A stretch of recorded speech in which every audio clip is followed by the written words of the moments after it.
এই মুহূর্তে সবথেকে বড় খবর, এএস বাংলায় ভয়াবহ অগ্নিকাণ্ডে পুড়ে ছাই একটি গাড়ি রাখা চালা। ঘটনা ঘিরে চাঞ্চল্য এলাকায়।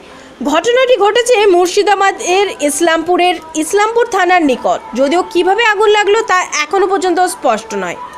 ইসলামপুরের আমাদের প্রতিনিধি বিকাশ দেবনাথ রয়েছে, তার কাছ থেকে আমরা জানবো কিভাবে আগুন লাগলো। বিকাশ, বলো কিভাবে আগুন লেগেছে।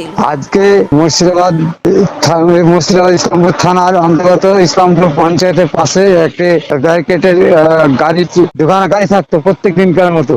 আজ সকালবেলায় গাড়ি দুটো বেরিয়ে যায়। তারপর হঠাৎ রাত্রে দুপুর 2টোর সময় হঠাৎ দেখা যাচ্ছে পাটকুটির উপরে আগুন লেগে যায়। আগুন লাগতে গোটা ঘরটায় পুড়ে যায় পাটকুটির।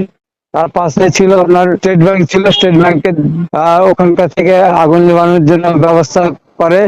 3-4খানা এসি ছিল, এসিতে আগুন ধরে গেল। গোটা এলাকাটা আজকে